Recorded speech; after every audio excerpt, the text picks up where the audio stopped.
Okay, good morning, everybody. Um, Thank you so much for coming. I just want to confirm everybody is seeing a slideshow and not my notes. Yes?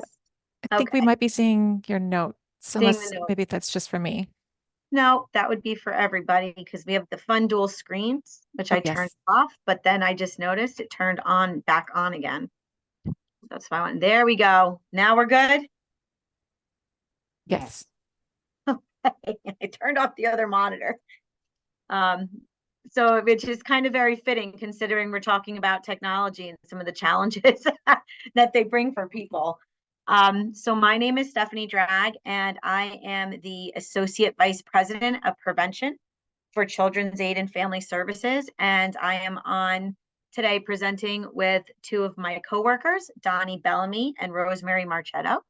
Um, their role is to actually be the front line that is working with our older adults around several different programs. Here at Children's Aid, we're really uh, about trying to help give people tools and support that they need to lead self-engaged and directed lives. And particularly in the Center for Alcohol and Drug Resources, the particular division that we work for, um, that mission applies to substance use and recovery prevention. And a lot of times people say, well, how is teaching tablets prevention? It really is great at reducing social isolation, helping connect people to resources. So while it might not be what people imagine as traditional substance use prevention, it really does a lot for our older adult community. This project came about. We know that there's always been a digital divide, but of course, COVID highlighted it in a different way. And we see that in a lot of the data and the statistics that is out there, this huge increase in device ownership over the course of a decade from 18% to 61% is a big jump in 10 years of older adults who own devices.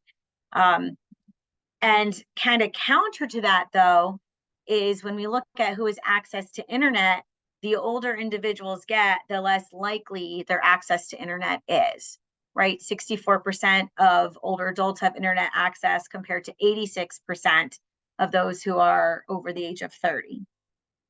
And because of that, what we've seen that leads to this divide is a lack of digital understanding, of understanding how the internet work, a lack of understanding of the benefits, a complete disinterest, and that can hold people back from accessing services that can be really important for them. And during our research, we also discovered that older adults really prefer tablets rather than cell phones or computers to use to access the internet because of their large screens, their flexibility. So keeping all of that in mind, we designed a three-prong approach to work with the older adults in our community around creating this bridge. The first part is a tablet education program where we designed a curriculum based off of one that actually came out of Canada, that we updated and kind of customized a little bit, where not only do we educate people on how to use a tablet, but there's a borrowing component. The participants able to borrow the tablet for 8 weeks. The second part of it is the virtual programming. We offer 8 free online programs a month for older adults, not just those who have the tablets, but for anyone in general, help people get comfortable on Zoom and other platforms, helping people to connect. And the last leg is advocacy, doing work like this where we know we can't hit every single older adult in the state of New Jersey or in Bergen Passaic County where we focus. I wish we could, but we are more than happy to share our results, to share our model, and to help communities implement what works for them. It doesn't have to be our model, but we will gladly provide any technical assistance and advice and going back and forth. This right here is just a really quick picture of our curriculum. We did just start translating it into Spanish, so we'll be offering it in Spanish coming up, but there is an actual curriculum that tells a trainer exactly what to do, what to say, how to approach different topics, and there's a complimentary learner's guide for the participants, so that way they can take it home with them, so when they're using the tablet on their own, it's a piece of support. So far we've been around for about 2 years doing this program. We are in our 3rd year now. We've been able to lend tablets to about 60 older adults in the tablet education program. Some of them have loaned tablets from us. Some of them have tablets from their own communities. We've served at least 125 older adults online. The numbers can be a little challenging because sometimes we learned that senior centers or senior organizations are putting us up on their big screens. So we're not always getting an idea of how many people are on the other side. And we've worked with 3 communities in Bergen County for technical assistance around different models and how we can support them in getting something implemented within their communities. So how is the program working? So we do pre-tests and post-tests. Also, with the software we have on our tablets, we're able to monitor what is going on the back end. We can see the apps that individuals are using, not what they're doing on it, but we can see, is somebody using it, how frequently. So based on that, we're able to know that 89% of our participants increased in knowledge. And this knowledge includes things like how to turn the device on and off, how to charge it, how to access an app, how to use things like Zoom. 79% showed an increase in confidence around these skills. And when we ask how likely people were to continue to use a tablet after the program, going from unlikely to very likely, the average likelihood landed at likely. We often also get asked what are the top things people are doing. They report that they are doing it for number 1 is playing games, 2 is watching movies and TV, 3 is listening to music, which is backed up by what we see on the back. Our top apps are YouTube, Google Chrome, Solitaire, like Mahjong and Bingo. Those are our top things that we see the older adults using. Since Donny and Rosemary are more in the front lines, they're going to share a little bit about what are some of the challenges and solutions that we came up around this. So some of the challenges fell under perceived bias as well as experience. So they've expressed they're too old to learn. This process will be frustrating. There's nothing to gain. And then will I have access to the technology? Experiences, language. So we have sometimes different groups where there are multiple languages, multiple individuals who speak multiple languages within a group. And the technology is primarily in English. So we're slowly transitioning into other languages. There's also, they prefer in-person programming. They miss that human interaction. Some of our individuals have been given the free government tablet, and they expressed that the screen was either too small or it was too difficult to navigate. Speaking towards some of the solutions. Some of the solutions are, as you know, some of the older adults that come in are sometimes apprehensive because it is new to them, and maybe they're coming in because they think that they should. Most of them come in because they understand that we are offering something that will bring them into the future. So we try to meet them where they are with patience and understanding. Also, it aids in the combat of isolation. As we know, isolation has been a big buzzword lately since the Surgeon General has declared it a public health risk. So it also aids in coming out. There's 3 sessions that they meet, and they meet with other seniors, and sometimes they make buddies as they go through the program. And lastly, I want to say that additionally, we provide access and resources to the community. So when they come in and they meet with us for the tablets, it isn't solely for the tablet training. We do get them to understand who we are and what we offer to the community at large.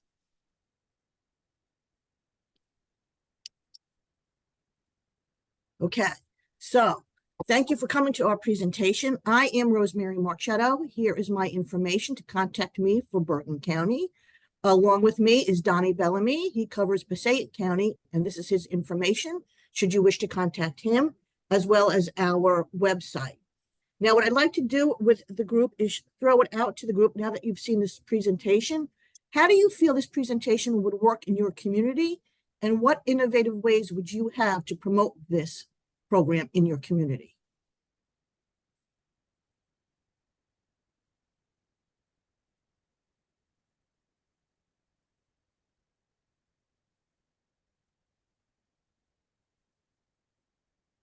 There's Yeah, quite a few of you out here, so I know somebody has some ideas. Sam, go ahead. yeah, a couple of things. One, very, very good presentation.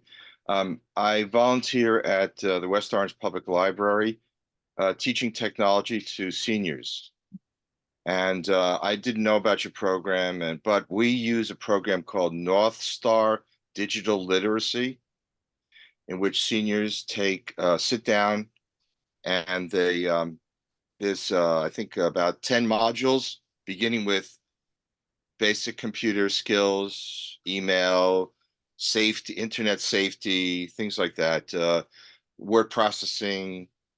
And then at the end of taking the module, they can then get an assessment and a certificate that says they've done this. So it's very effective. The seniors who come in love it.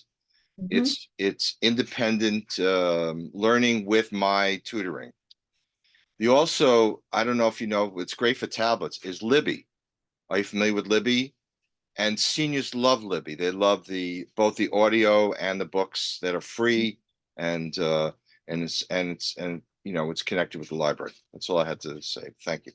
Thanks, Sam. I think the model that you're talking about does match ours in a lot of different ways. And I think it's the point that it can move at the speed of the participant, like where their comfort is. And that's our build too. It's really kind of breaking things down into pieces so people can get the support and feel comfortable as they move along. And I think libraries are a great resource.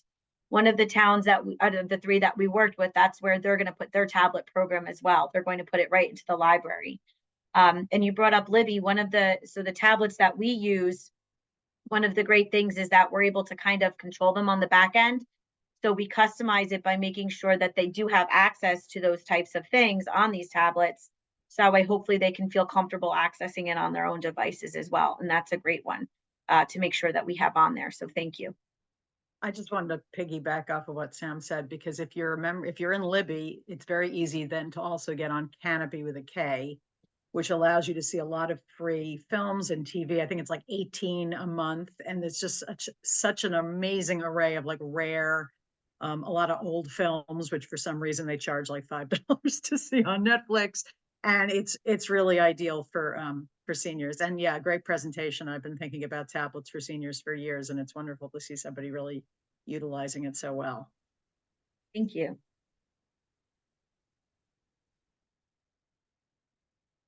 I'd like to find out, are there any ways that you found to get support for getting the seniors internet access? Because we have had a tablet here and there that we've been able to start to hand out and borrow and loan and so forth. But many of the seniors don't even have internet access because they think they don't need it, and others can't afford to have it. Any grants out there that you know of for that? Or what are the ways that you go about doing that? So the tablets that we use for the borrowing, we intentionally pay for data plans with our funding for it. So any of the tablets that we lend do come with 5G AT&T data plans. That's how we got around that barrier. But also on completion of the program, we do give resources as to how to access free internet at your local library, places like Panera, and we do connect them to information on how to get reduced price internet at home. And so part of our training is showing them how to log on to a wireless network and also how to make sure you're safe on a wireless network. Right. So we do try to connect them to those government programs around that, but also show where there are free resources. Because I would love to be able to do something like what you're doing. We have a wonderful volunteer base and tech people who will actually go out to assist in their home and get them onto the Zoom programs that we're offering them free of charge. But it's this data, they don't have the connection. Yeah. We found the data plan is the most helpful way to do that. We did also raffle off tablets as an incentive to get people to participate in the program. So if you participate, you get into the raffle and then you can get a device, but those were internet devices. And I know, Donny, you in particular had to overcome that struggle with a particular individual. Yes. So we had an individual who won a tablet, and then something happened where she forgot her Wi-Fi password. So there was trying to figure out that process so she could actually use the device. Like I said, most of the time when they get these the previous devices, they've kind of just put them to the side if it's a frustrating process. Yeah. But on our website, we promote 8 virtual programs a month where we're sharing resources, we're promoting other organizations and things that they serve. We also have under keeping active. So there's free resources where you can either go use Google Maps and go to zoos, museums, and tour them virtually. So we promote those programs as well. Thank you. I see Melissa in the chat wrote, and another issue is that Wi-Fi is sketchy Mhm. in places, and that is true. And so that's why one of the things we talk about is safety. Unfortunately, when people can't afford internet, free Wi-Fi might be the only way that they can go. So we do share safety tips. We talk about, is that the best place to be able to access your bank is in a Starbucks, or is there somewhere else that might be the better place? So those are all different types of conversations that come up. Well, And they're given sorry, resources. I meant just to jump on that. I meant Mhm. specifically in places people are already paying for, like their Oh. nursing home. Yeah. or assisted living. I mean, these are not facilities that were really designed with Wi-Fi in mind, many of Mhm. them. And it has not vastly improved, even though Wi-Fi should be prevalent and free really to everybody, but that's a whole other Yeah. story. No, I agree with that one. As I pay my $200 like internet bill. Yeah. It's expensive. It's a challenge to get that more secure internet. I see David, you have a hand up.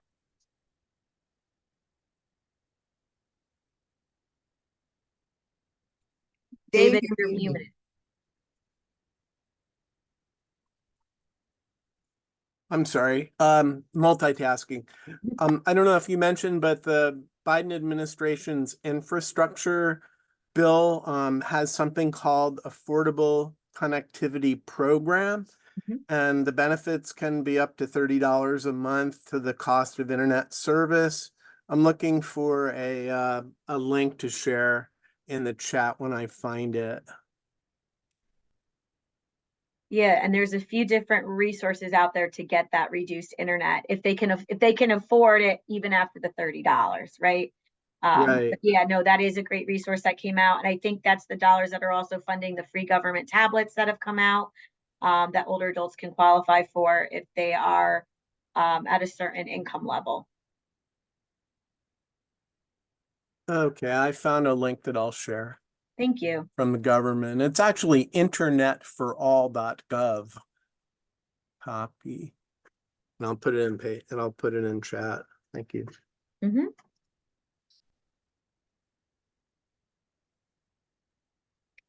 I see in the chat, Sam asking where you can refer someone.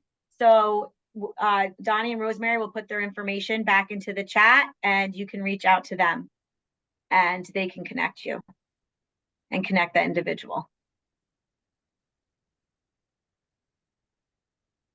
Our funding is currently Bergen and Passaic County, but we do try to help however we can, and including some of the technical assistance piece too. A second, I need to put on mute just a sec.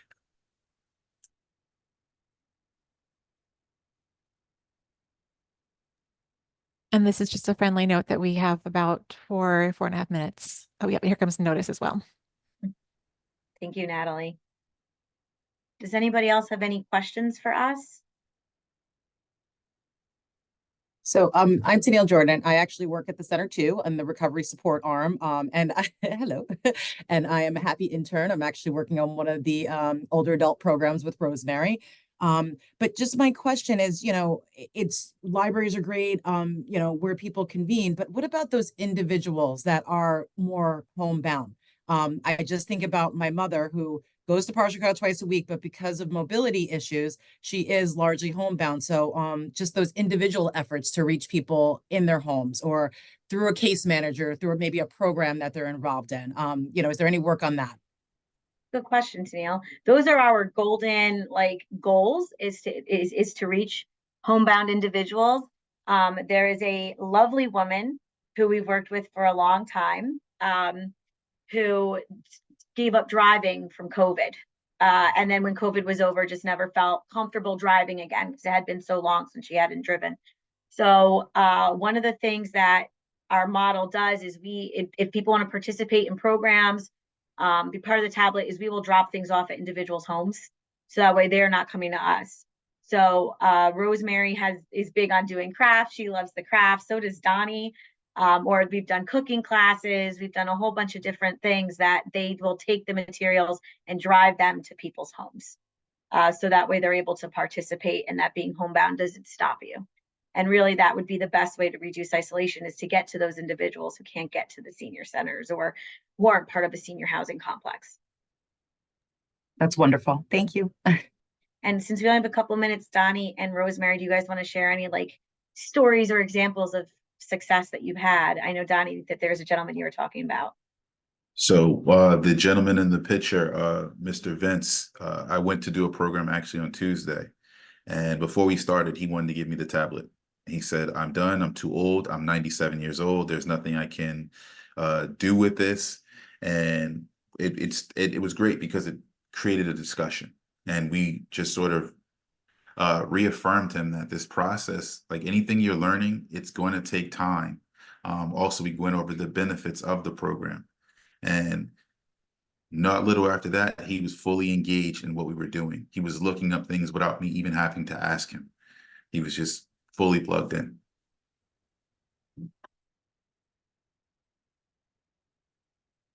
Do you have a success story, Rosemary, you want to share? Yeah, I just had to come off mute. Thanks. Yes, I do. I have to talk to you guys about the totality of the people we serve. Like we said during the presentation, there's sometimes some apprehension, but they're usually there for the right reasons. So we go real slow. And Tennille, you've seen it firsthand. So we go real slow in the beginning just to gain their confidence in coming on with us and taking it step by step. And generally by the end of the program, they're happy that they've had it.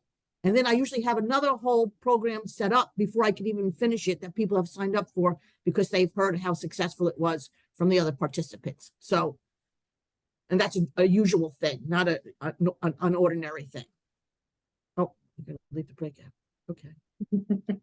That was perfectly timed, Rosemary. Well, thank you, everyone. We appreciate your participation in the discussion and the feedback. Thank you. Thank you. Great presentation.